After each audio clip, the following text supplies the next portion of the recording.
This call is now being recorded. Muito bem. Bom dia novamente a todos. Estou começando a gravar nossa aula. Podem estar acionando o áudio ou comentando algo no chat se sentirem alguma dúvida. O nosso tema hoje é o mundo após a Primeira Guerra Mundial. Bom dia para todos, com o espírito dessa criancinha.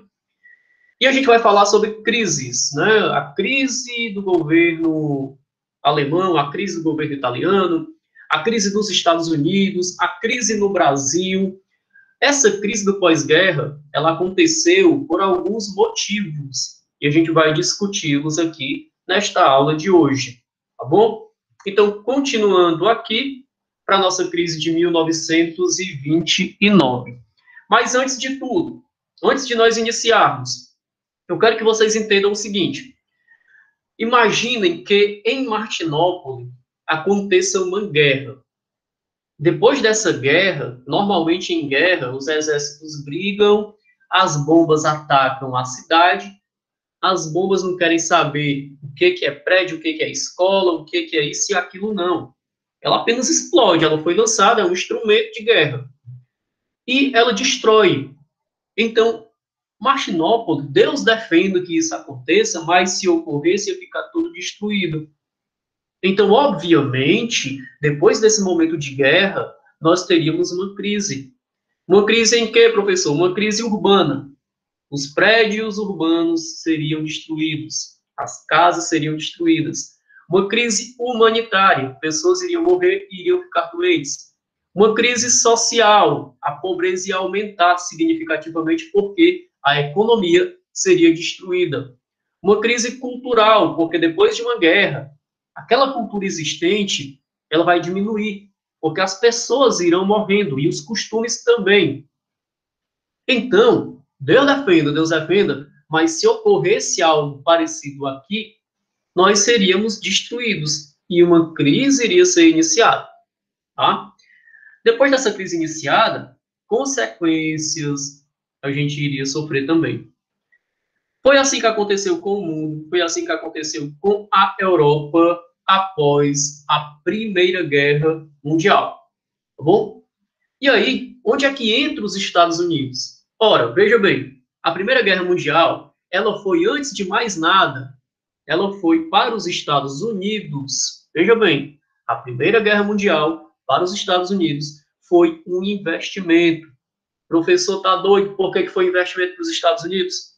Porque, desculpa, enquanto acontecia a guerra na Europa, enquanto a Inglaterra, a Alemanha, a Áustria, a Itália, enquanto outros países do Império Russo, o Turco Otomano, né, a Sérvia, enquanto esses países estavam se digladiando, brigando na guerra, gastando com a guerra, quem estava vendendo para manter esses países, vendendo comida, mantimento, medicamento, armas, quem estava vendendo eram os Estados Unidos. Eram as empresas dos Estados Unidos. Então, estava lucrando. A guerra, antes de tudo, estava sendo sim um investimento para os Estados Unidos. Só que veja bem, depois disso, os Estados Unidos vão crescendo como grande potência. Em 1918, a guerra acaba. Uma crise humanitária enorme. Mas os Estados Unidos, com o liberalismo econômico, com o incentivo à produção elevada, a uma superprodução, estava produzindo cada vez mais porque a Europa estava comprando o tempo todo. Os países da Europa não estavam mais produzindo. Os países da Europa não estavam mais vendendo. Eles estavam se reconstruindo. E as empresas americanas dos Estados Unidos vendendo e o governo americano também recebendo uma grande quantidade de dinheiro pelos investimentos, pelos empréstimos, pelas vendas. O PIB dos Estados Unidos cresce bastante, mas de 1918 até 1927, até 29, a gente vai ter aí a crise chegando. Professor, por que a crise chega? Porque a Europa, depois de 5 anos, começa a se reerguer. O parque industrial da Europa, que uma vez tinha sido destruído com a guerra, né, as indústrias, elas passam a se reconstruir, elas renascem. Então, a Europa, a Inglaterra, a Alemanha e outros países, a França, né, a Rússia, passa a produzir novamente. Então, passa a depender menos dos Estados Unidos. E aí, quando isso começa a acontecer, pouco a pouco, a economia da Europa vai crescendo cada vez mais e os Estados Unidos passa a vender cada vez menos. O povo dos Estados Unidos, aproveitando o estilo de vida americano, de vender demais, de produzir demais, se empolgou. Só que se empolgou sem planejamento. Por exemplo, se eu tenho um comércio de, sei lá, cadeira, né? Só que, para o bairro que eu moro, só existem 100 pessoas que compram cadeiras. Dessas 100 pessoas, 60 delas não precisam porque já tem cadeira em casa. 40 delas precisam. Então, se eu produzir 60 cadeiras, 20, eu não vou vender. Vou vender apenas 40, né? Colocando uma unidade para cada pessoa. Então, tudo que eu produzir a mais vai ser o que para mim? Prejuízo. Foi isso que aconteceu nos Estados Unidos. Uma especulação enorme, produziram demais para vender, não venderam tudo, porque a Europa não estava mais comprando, estava se reerguendo na economia, estava já produzindo lá. Estados Unidos passa a exportar menos, fica muito produto para pouca venda, as empresas dos Estados Unidos estavam sendo desvalorizadas, né? Muitas ações foram vendidas. Por exemplo, o que estava acontecendo nos Estados Unidos era quase a venda de empresa fantasma. A pessoa comprava a ação em uma empresa, essa ação da empresa nem funcionava, por exemplo, comprava uma ação da produção de papel. Só que a pessoa comprava pensando em vender a ação. Comprava por R$ 60 e vendia por 100. E a pessoa que comprava por 100 vendia por 200. E a pessoa que comprava por 200 vendia por 300. Lá no final, no topo, o valor da empresa, da ação, estava lá em cima, só que a empresa não tinha valor. Sabe por que não tinha? Porque a empresa não estava funcionando. Existia só no papel. Então, essa especulação de ações fez o crash, que é a queda da Bolsa de Nova York.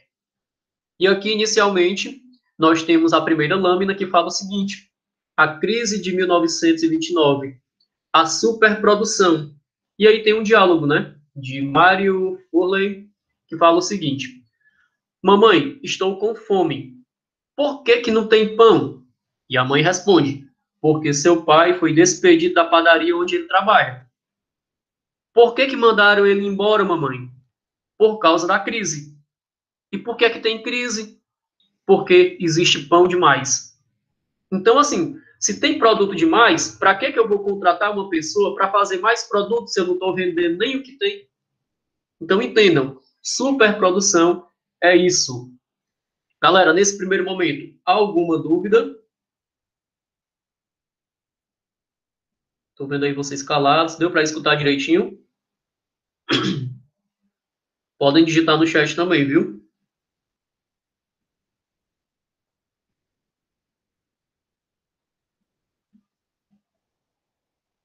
Vamos lá, terceiro ano.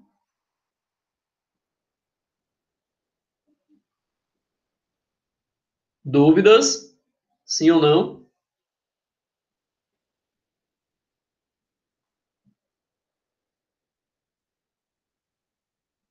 Alguém não entendeu? O Lincoln disse que deu para entender. Islorra nenhuma dúvida.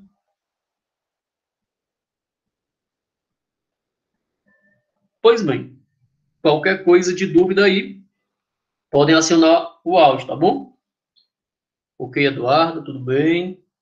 Então vamos lá, né? Então, assim, olha só, nesse meme dá para a gente perceber um pouco da crítica, né? Dessa crise dos Estados Unidos. 1919, um ano depois da Primeira Guerra Mundial. A Europa chorando e os Estados Unidos acalentando, pegando no ombro da Europa e dizendo assim: eu sei que vocês estão falidos, podem contar comigo.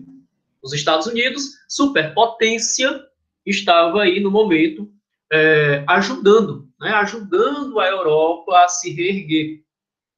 Deixa eu só acionar um pouco aqui a câmera, que eu deixei desligada.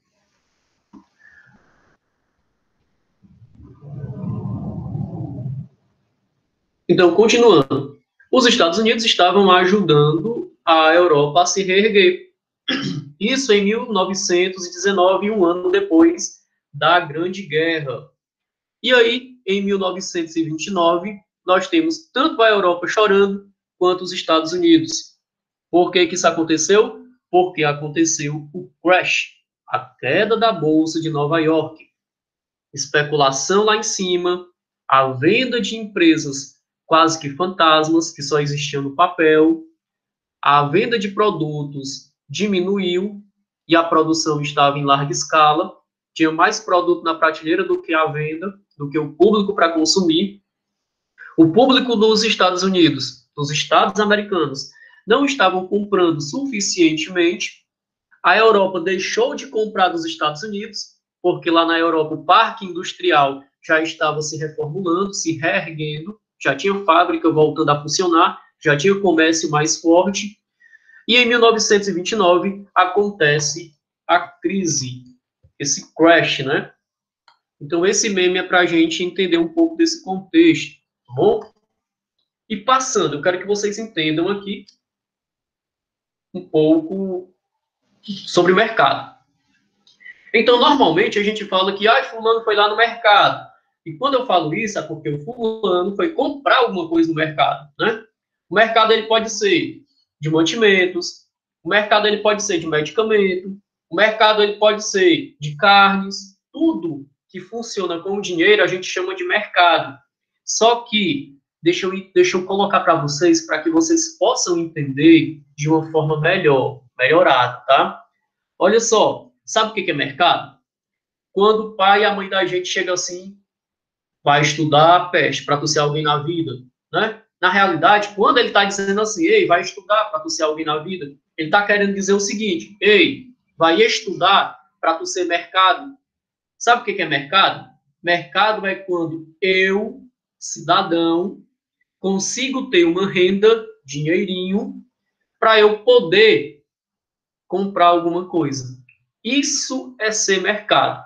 Aqui eu coloquei o ser humaninho mais o dinheiro. Quando o ser humano tem dinheiro, ele é o quê? Mercado. Quando o ser humano não tem o dinheiro, ele é o quê? Lascado. Então é isso. Só é mercado, só tem valor se você tiver dinheiro. Dinheiro para quê? Para movimentar o que a gente chama de mercado. Então, isso é ser mercado. Quando o pai e a mãe da gente falam que a gente precisa ser alguém na vida, eles estão querendo dizer mercado. E eles estão errados? Não, eles querem proteger a gente, né? Porque eles sabem que no mundo, infelizmente, quem não participa do mercado fica excluído. E a única forma hoje de crescer é estudando, né? Independente de outras coisas. Deu para compreender ou não? Deu sim. Pronto, ótimo. Então vamos lá, né? O papel do mercado e do salário, duplo papel do salário. Entendam, quando uma empresa paga, isso seja hoje, ou seja, em 1929, quando uma empresa paga um salário digno para a pessoa que está trabalhando, essa pessoa recebe salário e o que ela faz? Ela vai gastar o salário dela. Ah, professor, mas tem gente que não gasta. Veja bem, a maior parte das pessoas gasta. Por quê? Quem trabalha normalmente tem que ajudar a família, tem que manter o filho, a filha, tem que ajudar na casa. Então, recebeu o salário, fez o quê? Gastou. O salário, muitos empregadores, muitos patrões, eles acham ruim quando aumenta o salário do servidor, porque ele gasta mais. Só que entendam, para a economia isso não é ruim. Quanto mais o salário tiver aumentado para o servidor, o que vai acontecer? Aquele funcionário ele vai poder gastar mais. E se ele gastar mais, ele vai estar movimentando a economia. Recebeu seu salário? Você vai gastar com uma comida para casa, você vai gastar com o lazer, mesmo que seja pequeno, você vai gastar com as necessidades. E todas aquelas pessoas do comércio que recebem o dinheiro também movimentam, porque elas irão investir também, irão comprar mais coisas para vender. Entendam que o salário, ele não é, digamos que um prejuízo. Ele, acima de tudo, é um investimento, é um movimento, tá? Então, entendam isso. Até aqui compreendido? Ou não?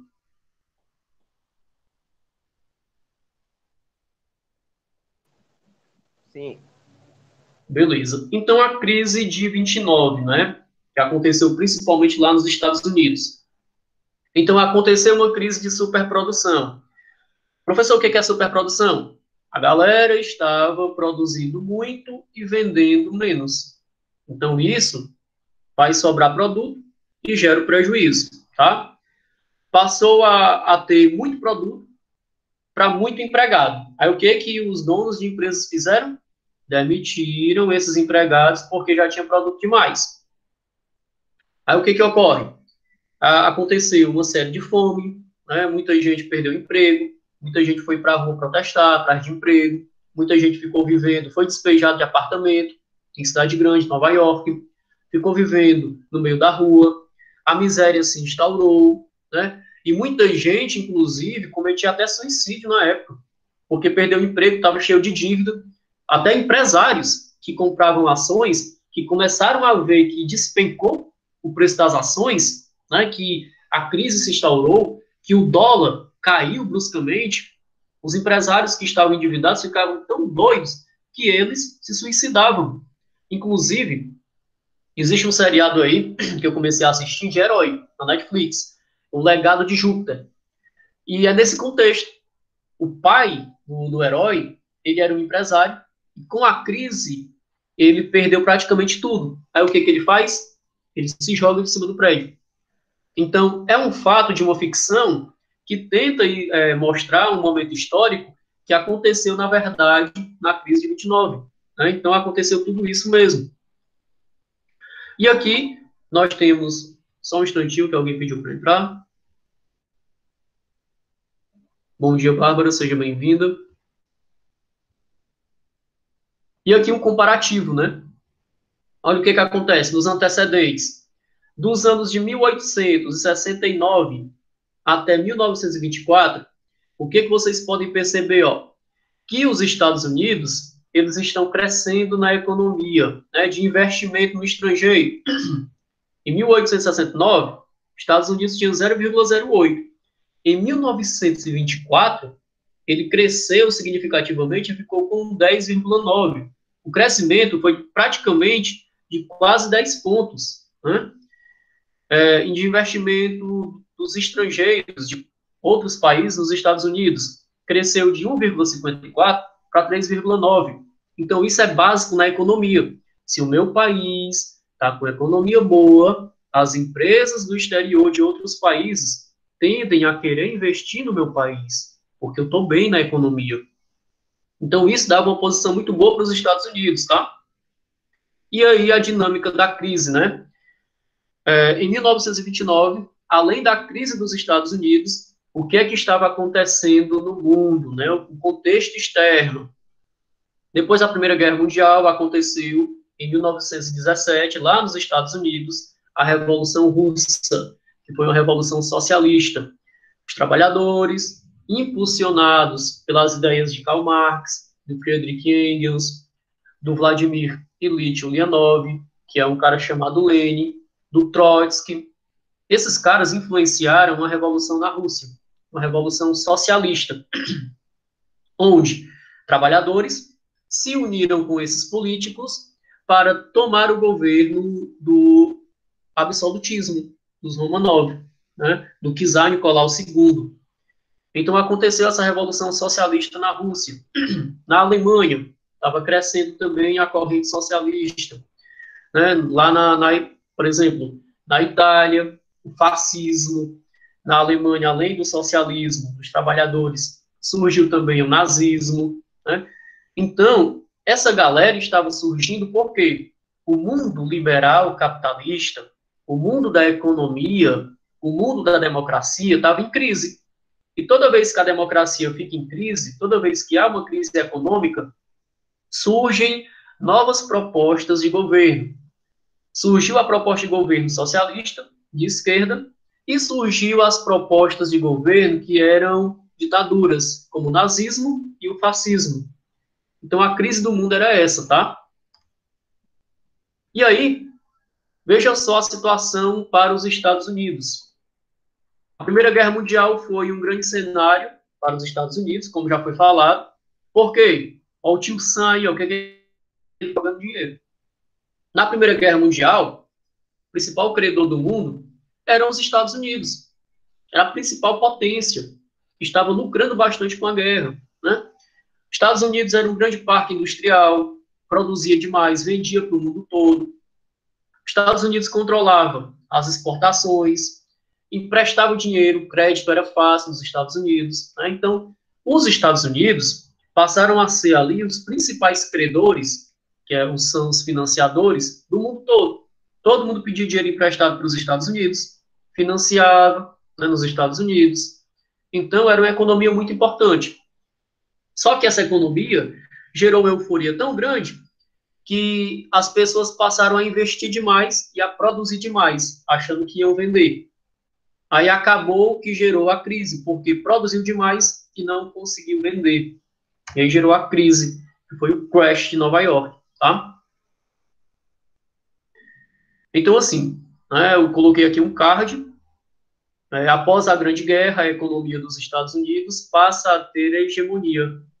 A euforia econômica permitiu o surgimento do chamado estilo de vida norte-americano, que é o American Way of Life.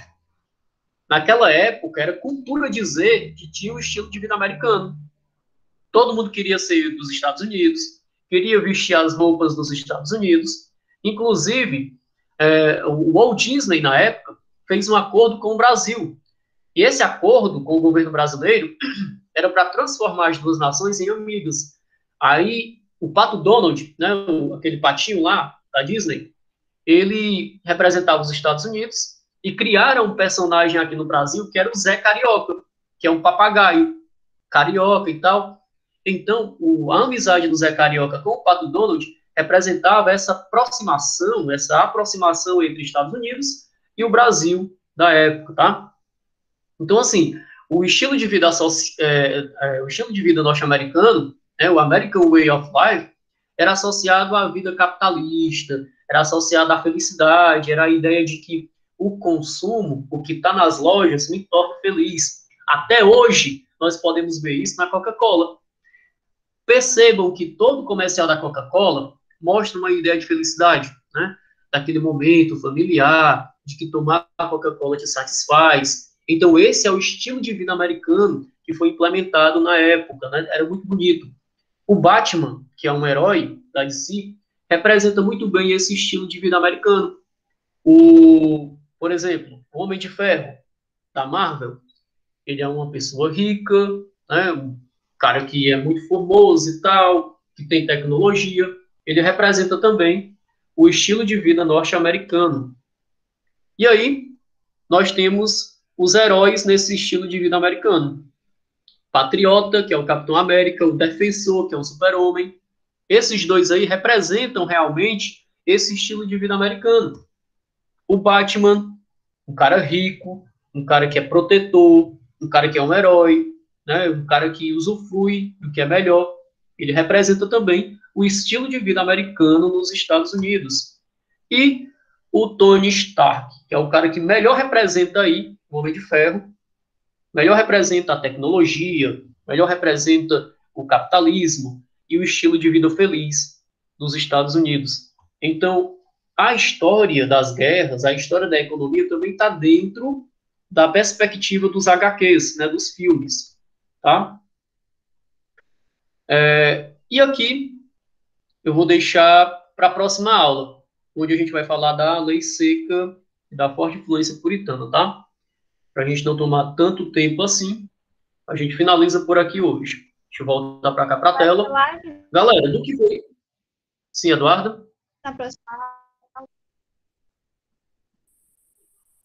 Eu não entendi. Você pode repetir? Vai ter live na próxima aula. Eu me juro que eu não estou escutando direito. Vai ter live na próxima aula. Ah, pronto. Eu estou querendo marcar para a próxima semana para a gente concluir o assunto, tá?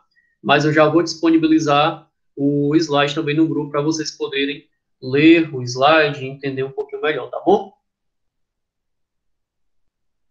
Então, galera, é isso. Da aula de hoje, né, do que foi explicado por mim até agora. Ficaram com dúvidas? Deu para entender alguma coisa? Tem algo que vocês queiram perguntar?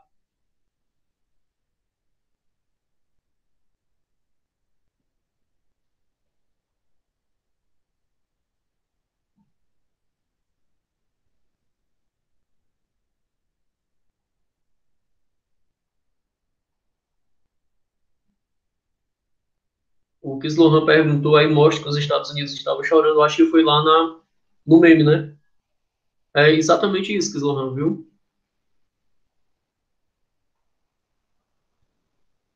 Então, galera, é isso mesmo, tá? Eu vou só registrar aqui, tirar os prints, para postar lá no grupo. E se esse conteúdo cair no Enem, cai demais, viu, Ligo? A crise de 29 é um dos assuntos que são mais cobrados em provas de vestibular e de Enem. Porque envolve economia e envolve história também, que é o pós-guerra, né?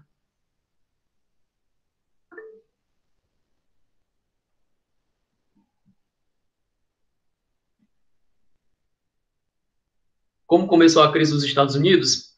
Slohan começou a partir do momento em que os Estados Unidos produzem demais, né? As empresas dos Estados Unidos estão produzindo muito em 1920, 23, 24, acreditando que vão vender tudo. Aí em 29 quebra. Por quê? A Europa, o parque industrial da Europa já estava se reconstruindo, a Europa já estava produzindo para eles mesmos comprarem e venderem lá. Então não precisavam mais dos Estados Unidos. Então eles perderam o público consumidor da Europa. Aí o que acontece?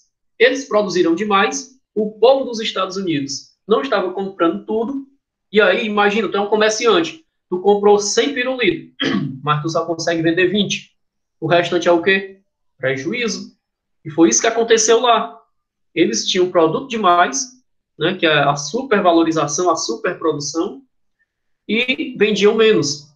E não estavam mais vendendo para a Europa e para outros locais. Além disso, além dessa crise da superprodução, o que acontece? Tu tem uma fábrica, beleza? E tu tem muito produto. Se tu tem muito produto, tu não precisa mais que estejam produzindo. E tu não está vendendo. Então, tu está tendo já ali uma crise. Tu tem muito produto, tu não está vendendo a quantidade de produto, e os teus trabalhadores estão todo dia indo para produzir. Aí o que tu vai fazer? Tu vai dizer assim, não, vamos parar. Vamos parar porque eu não vou produzir para não vender, para não ficar no prejuízo. Para tu não ficar no prejuízo, tu vai demitir também esses trabalhadores, porque não tem ninguém comprando mais. Então, qual é o sentido deles estarem lá produzindo? Aí isso gerou a crise, sabe? Muita gente foi demitida, muita gente passou a ficar na miséria. Na economia das ações, muitas ações eram vendidas por preços abusivos e, às vezes, essa empresa, essa ação, ela não funcionava, existia só no papel. Então, isso tudo gerou a crise, tá? Mais alguma pergunta?